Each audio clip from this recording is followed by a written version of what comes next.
sur le tableau. Here we go, here we go, here we go. Tout le monde, tout le monde. Hey! Vas-y. Dégouma, dégouma, dégouma. Here we go.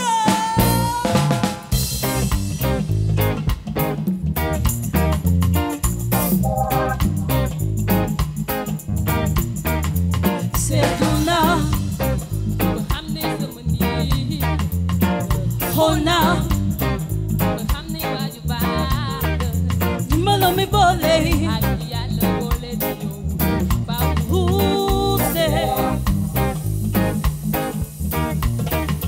Seduna, Hona, Nimalo mi bole.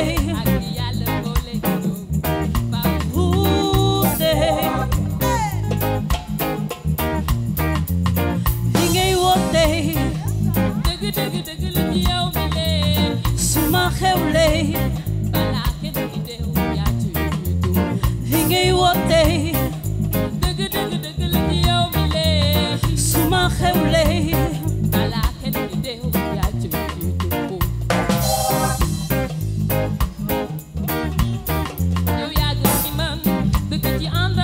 bañi gone ba léegi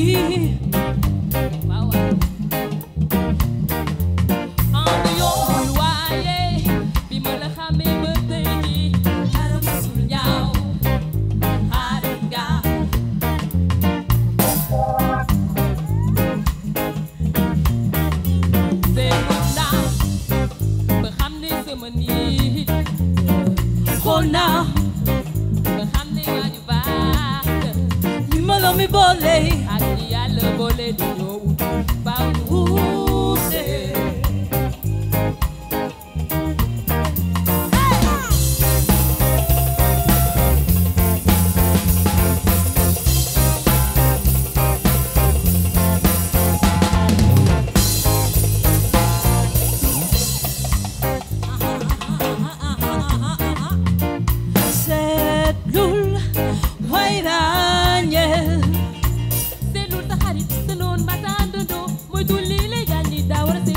Sedlul Wairanye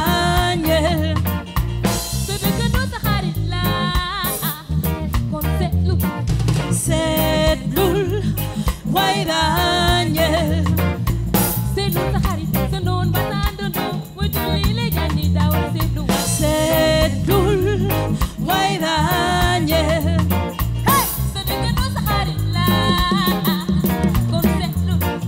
Sedlul Wairanye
boy Harito, harito, harito, harito, harito.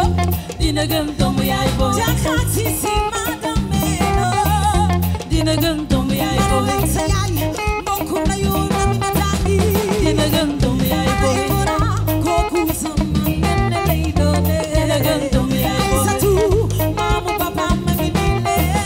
dina gën doomu yaay boy Narima sama séeréer bu ñaawul baa ngi le. dina gën doomu yaay boy Jaatu jaan jaat xaritu yaayam lay doone. dina gën doomu yaay boy Yaayu Kumba di yaayu Mor di yaayu Usu di yaayu Asu di yaayu Papi.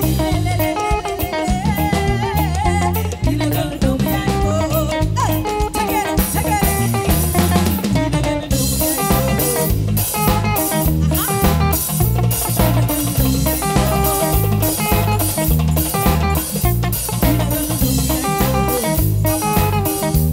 Ndey Cissé.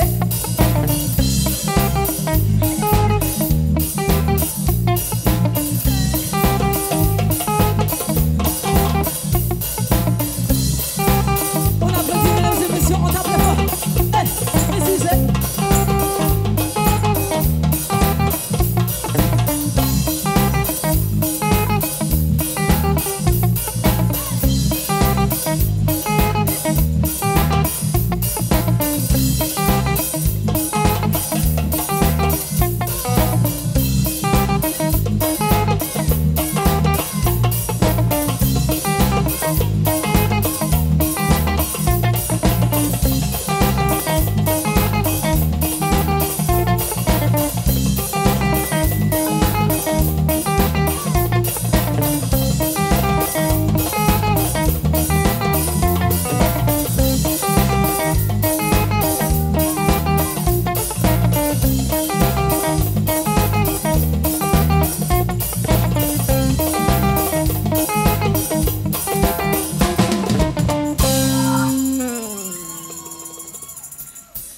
L'orchestre Jigéen mesdames et messieurs.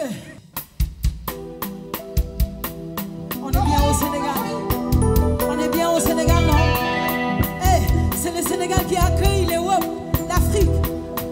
Et Jigéen ñi dama bëgg na loxo yi daje, na loxo yi daje, na loxo yi daje. Cissé.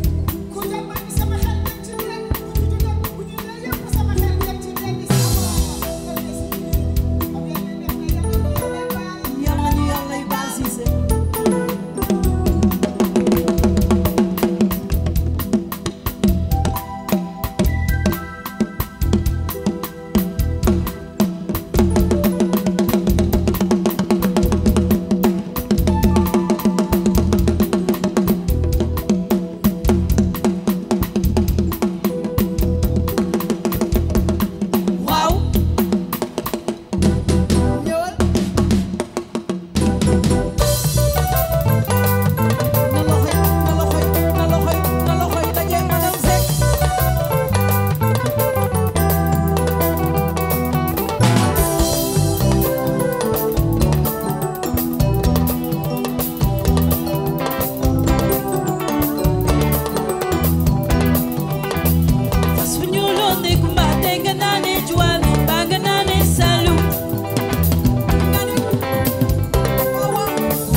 cosaan nañu fonk cosaan Khadija nañu fonk cosaan nañu fonk cosaan nañu fonk cosaan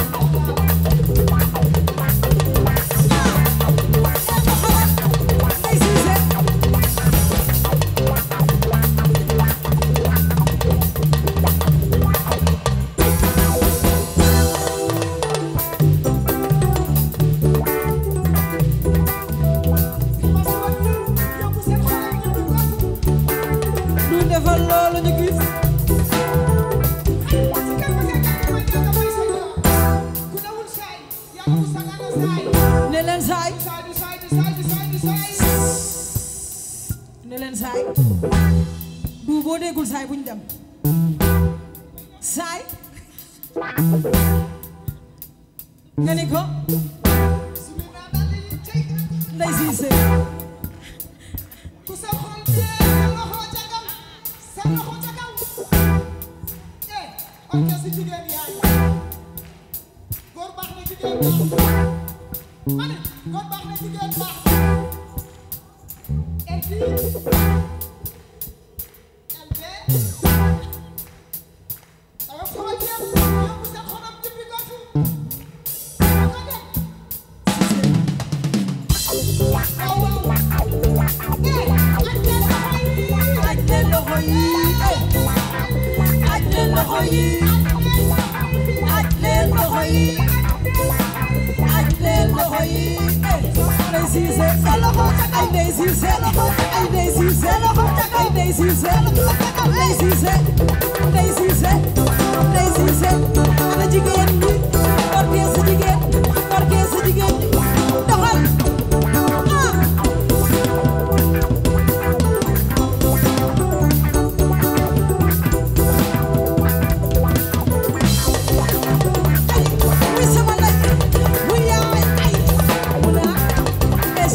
Bonsoir chers téléspectateurs, je suis tellement ravi d'être là parce que ce soir c'est un soir spécial.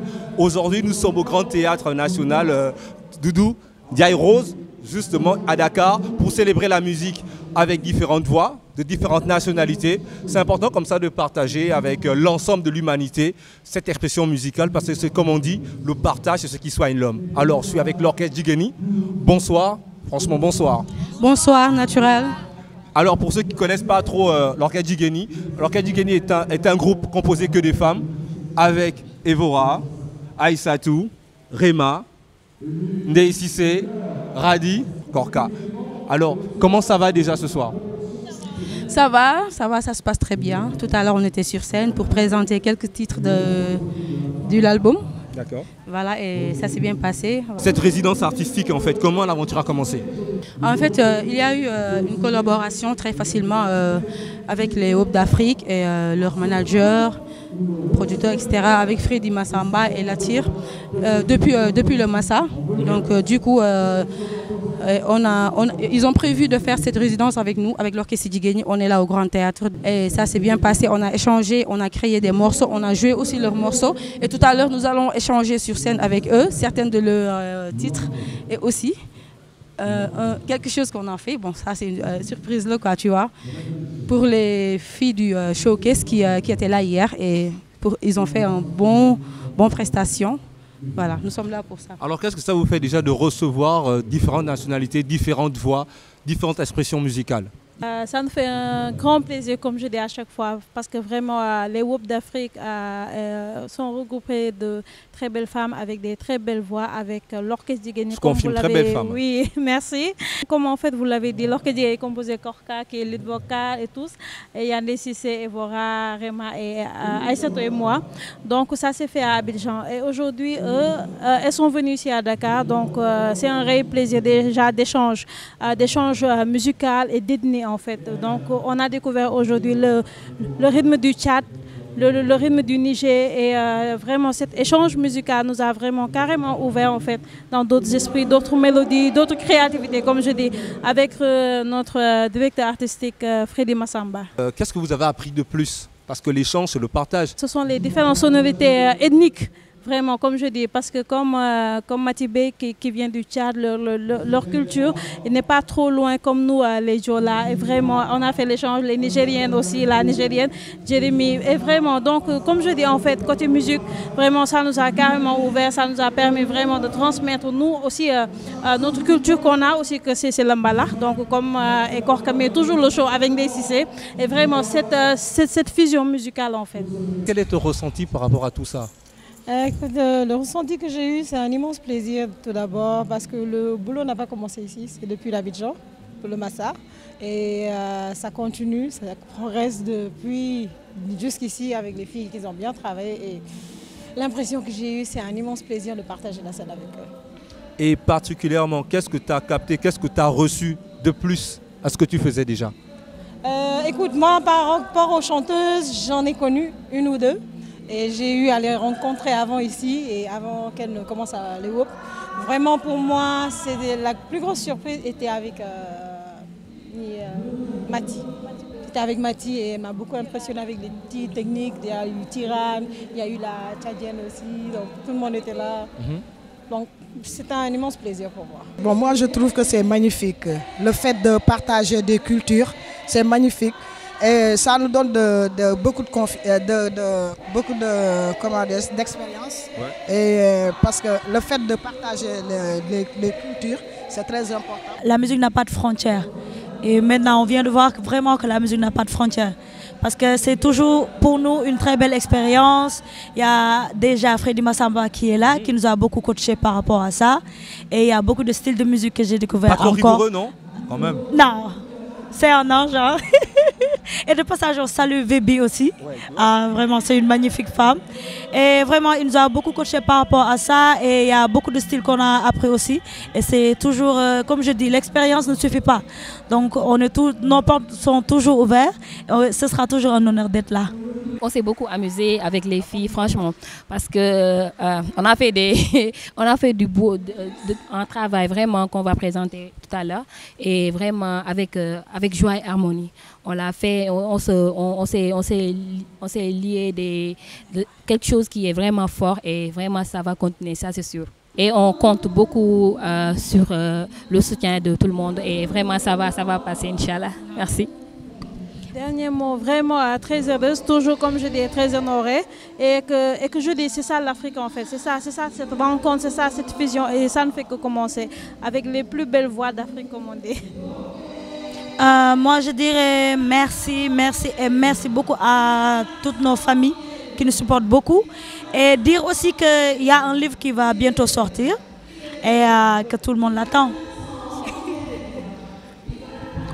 Moi, je remercie tout le monde. Je remercie aussi les WOP d'Afrique avec leur staff et tout. Et un grand merci à nos familles. Ils nous ont toujours soutenus. Et merci aussi à nos staffs. C'est une famille pour nous.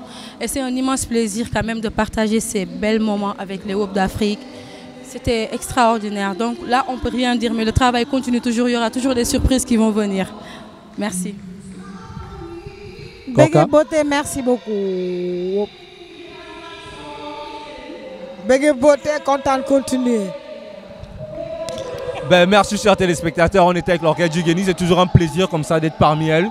Voilà ces belles femmes, ces belles voix. Voilà, la beauté c'est vraiment l'expression du moment, donc franchement ça fut un plaisir. Big up.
Koromajale, ah, come to Danko Male.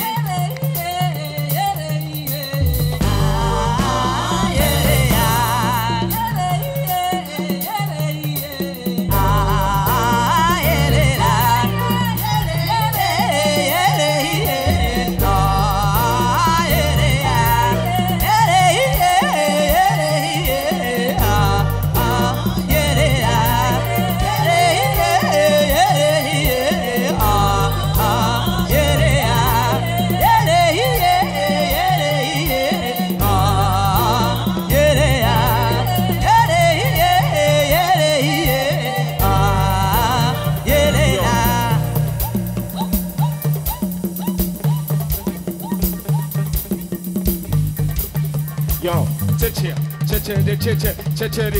la tele da sa, cheche, la tele da sa. I never get the point of, my man never put in the point of bar.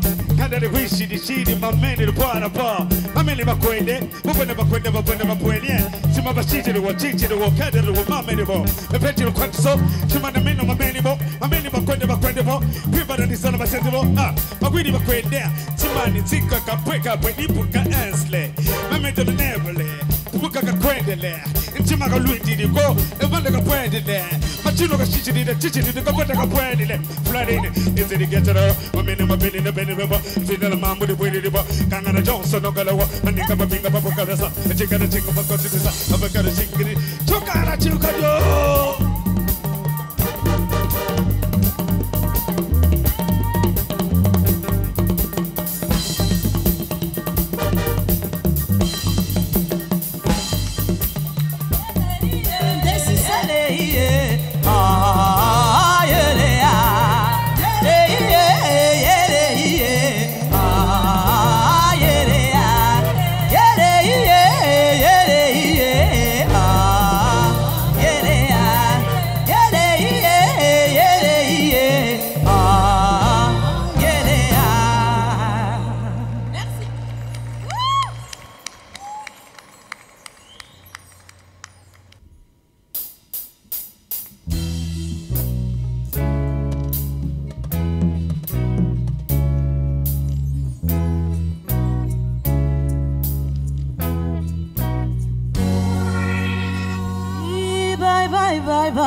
bye. Mo konile mo kalejo, lamade lagba, lakurin lobirin. Olódùmarè mo kí Ọlọ́run ni o.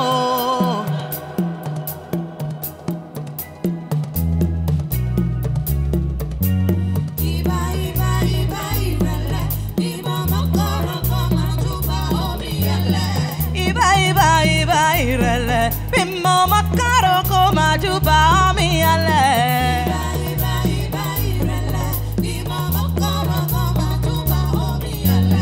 Iba irele, bamade bamo ya bagwaje wo.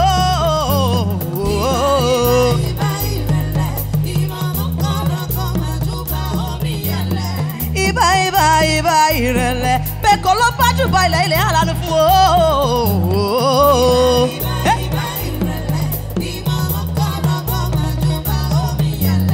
Yeye tó bí mi lọ́mọ ò ṣe, yeye tó bí mi lọ́mọ ò ṣe, àti bàbá mi yé.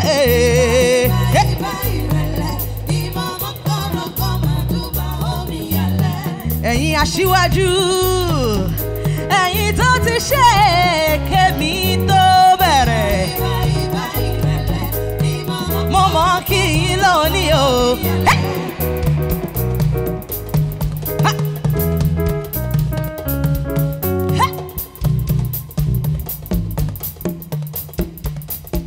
Àjànàkú kọjá mo rí nǹkan fìrí.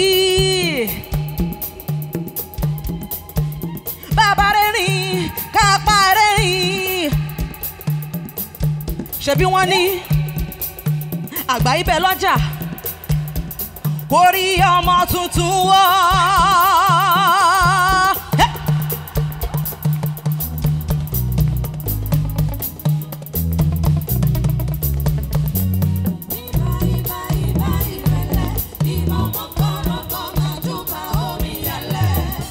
Àgbààgbà ìlú mọ́júbà.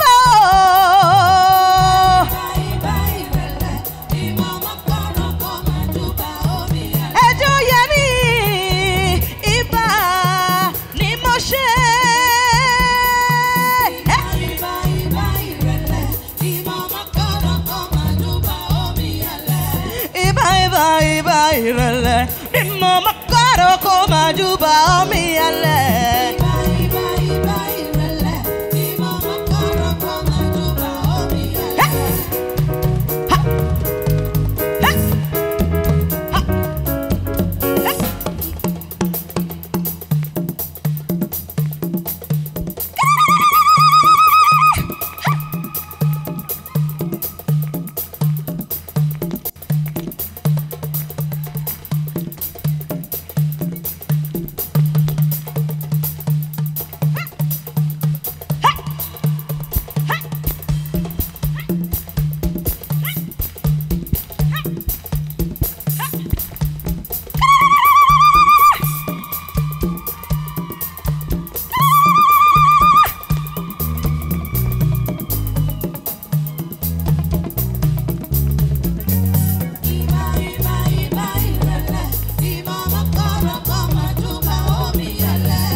Bimo makaro koma juba ami ale Iba irele Bimo makaro koma juba omi ale Iba irele Bimo makaro koma juba omi ale Iba irele Bimo makaro koma juba omi ale Iba irele Bimo makaro koma juba omi ale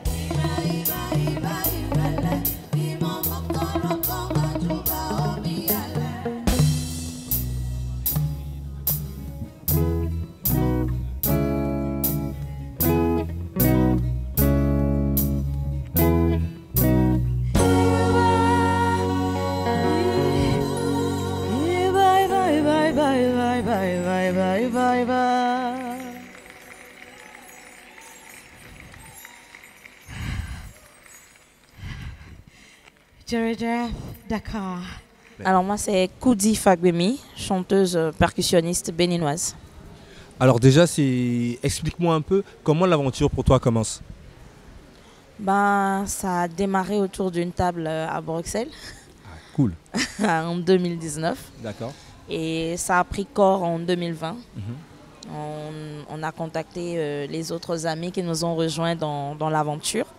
Et voilà, là où on en est aujourd'hui, on a eu le temps de passer sur le Massa 2 fois de suite, en 2020 et en 2022. On a été à Marseille en 2021, novembre 2021, pour travailler avec, sur le projet Marseille en Afrique avec un démembrement de Radio Babel. Et au retour du Massa 2022, on a fait l'escale à Dakar pour continuer le boulot sur Marseille en Afrique. Et là, on est revenu à Dakar pour travailler avec l'orchestre Jigeni. Et vous aurez la restitution tout à l'heure. Hello. Hi. Can you present yourself to the people? Hi, people. My name is Jemiri Adeniji, singer, songwriter, Nigerian by birth, American by nationality, and my first time in Dakar, Senegal. I'm currently working on my album project called Rare Gem. Oh, yes. And I have a foundation called Ewa Global Initiative. We are waiting for that. Yes, thank you. We take care of women and girls and, people that need help at every opportunity that we can. We receive grants from organizations to support people. And I'm very passionate about women because I'm a woman, obviously. Am I a woman? Of course. Okay, good. How this project began for you? Okay. I was in Montreal, in Canada, in Quebec. I was at a festival there. It was a women's festival, and I met Mr. Lat in the IA, the director of Africa Consult, and we had like a 3 days festival sort of, and he approached, he saw me on the stage a couple of times, and I was like, okay, you, and then we talked, and after that he told me about this. And I said, I was going to go somewhere else around the same time. But because it's women, I'm like, should I go to this? Or should I come sing? Yes. And like always, music always wins. Even though a lot of people are jealous because music wins. Even families, they can't have you. Music always wins. It's a reality. Sad, but it's true. So I chose music, and I'm here instead of being in Israel. I'm sorry, Israel. I love Israel, but Senegal won this time around because I came to sing. What have you learned more than this project? The beauty of collaboration, number one, it's awesome. Yes. You know, artists sometimes need to learn how to collaborate. Artists have a lot of ego. Everybody believe, oh, I'm the best. The other person, and it's hard for artists to come together to collaborate because of that mentality. But forgetting that there's beauty in diversity, and there's beauty in coming together to do things, because you always, if you open your heart, learn something from the other person or the other group. There's always something you see and you go like, we have to share the culture. You share the culture, the beauty in sharing culture, the diversity of unity in harmony. And then Africa, I believe we are one. Forget the geographical division. We are just black people and wonderful people and the first human being on earth. Ah, super. Yes. Qu'est-ce que toi tu ressens déjà d'être là à Dakar en fait? Bah déjà à la base, là, depuis la première fois, j'ai adoré Dakar. J'ai aimé Dakar. Et d'ailleurs, c'est la raison pour laquelle je me sens autant bien à Dakar.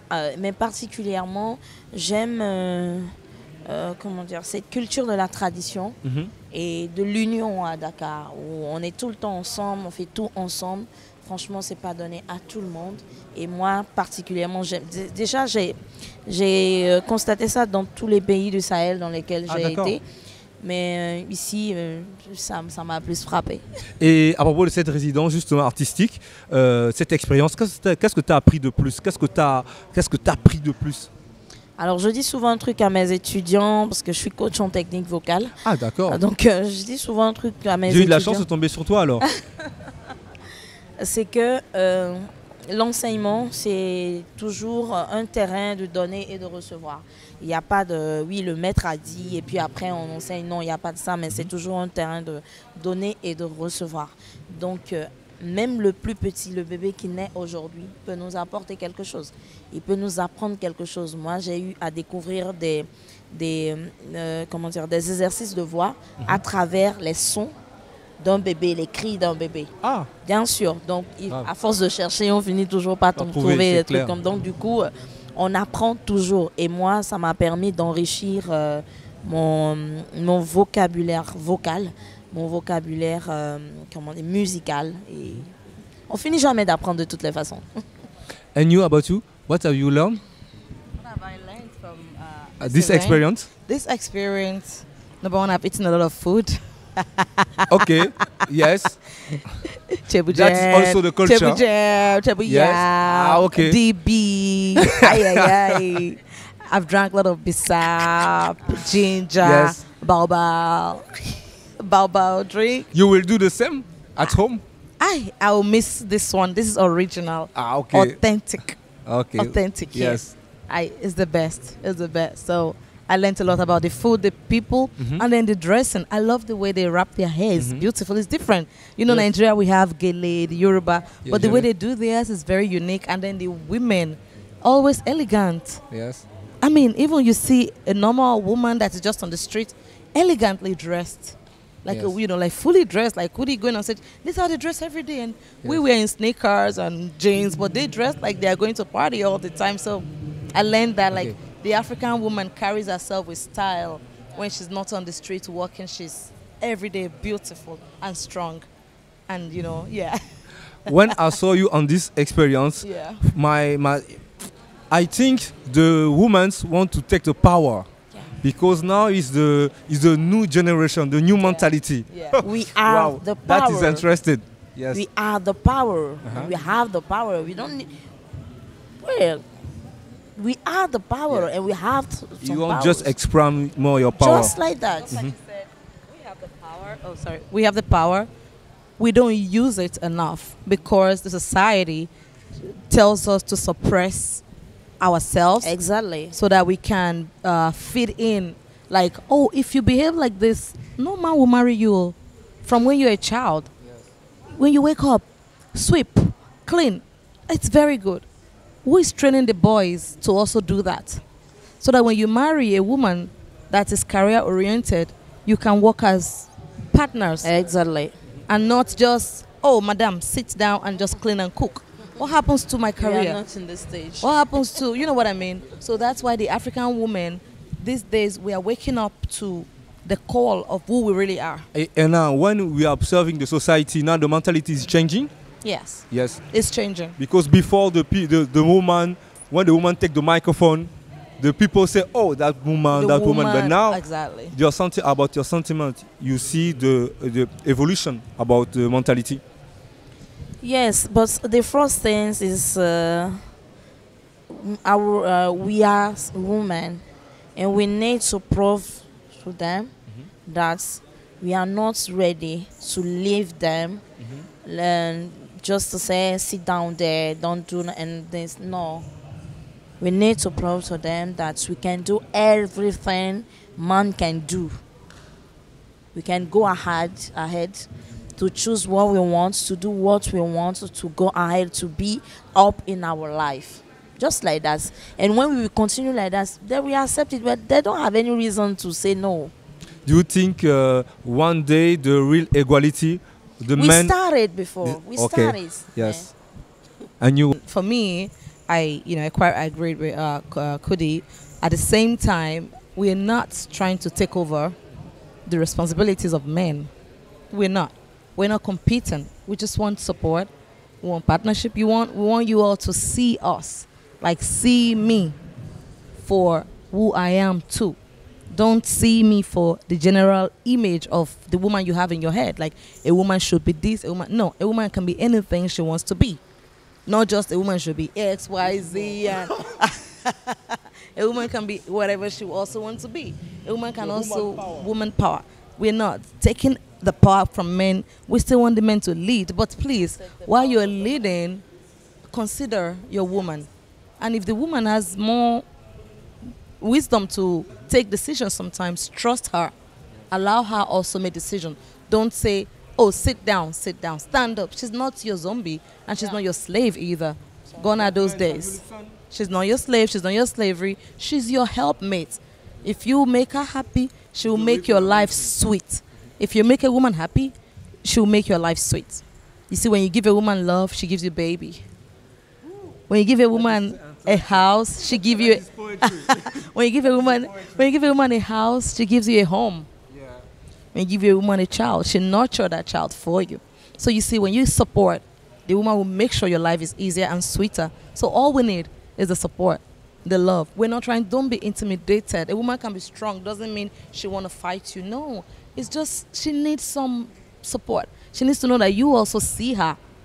Like, I see Kudi. She's this beautiful woman. She has a life. She has a career. And I'm not saying, no, Kudi, no. Can't you see Shadia is sitting down? Can't you just sit down? No, I am not Shadia. I am Kudi. Can't you see Ramata is just sitting at home and taking care of the children? We can make more money and hire a nanny to take care of the babies while we both go out and make sure we come back home every day to our children and give them the best of life that they can get and still collaborate together. Right? The last word, if some girls, some women want to make music like you, what is your words? What is the sentence? Practice what you choose to, what you want to do, what you choose to do, and assume it, just like that. And about you? As a girl, I'll encourage women and girls learn a trade on the side. Number one, because sometimes music will not feed you. And if you don't learn something, music will frustrate you. Exactly. You might die without fulfilling your dream, and you will cry and you will regret it because life will move on so fast. And before you know, you're 70, you're still struggling. Learn a trade.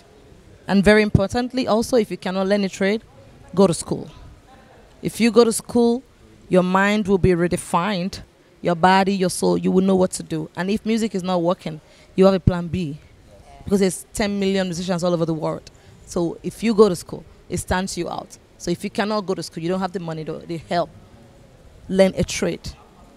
Look at Kudi, she made this by herself. Today, this outfit she's wearing. You see that? And I told her, I said, go learn how to, I said, go learn how to just sew.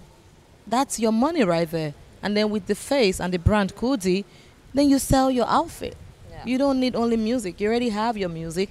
and then this is a plus for you. So that's what my foundation, the EWA, that's what we do. We encourage, and then we give like we support. Like, okay, you know, somebody has a talent, we support. All right, go to school and learn it. That way, when you come out, you're a better person. You see what I mean? So that will build your confidence, and then nobody can just tell you this. You know yourself. Yeah. Education strengthens you. Handwork strengthens you. What you know. So don't just rely on music. Music is very good, but what stands you out? Everybody can sing, go to churches, there are choirs, mosques, but what stands you out is what you have that everybody do not have, which is your own thing. So please learn a trade, go to school, be sweet, and then work on your craft like your life depends on it, because music is a very, very jealous profession. Yeah. And don't be proud, don't be proud, don't be proud. Be humble, be humble, be humble. C'est fini. Thank you very much. Oh, merci. Hein. Thank Ça me fait plaisir.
comme promis, on est encore avec d'autres voix qui viennent de différentes nationalités. C'est un plaisir comme ça d'échanger avec elles. Elles vont se présenter sur le plateau. Bonsoir. Bonsoir.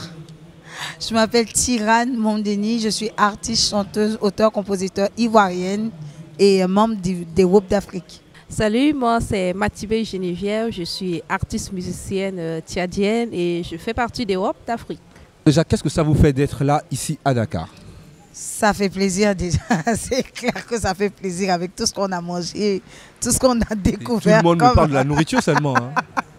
Ça fait très plaisir d'être là, mais surtout, ça fait encore plus plaisir de partager la scène avec des sœurs telles que les Djigeni et les autres artistes qui ont fait les showcases. Comment commence l'aventure pour toi, particulièrement? Cette aventure, cette résidence-là, on va dire, tout est parti du Massa 2020. Où on a vraiment mis sur pied le projet Les WOP d'Afrique. Et au sorti de là, avec la... comment je vais dire ça? Avec Latsuk Ndiaye qui gère tout ça.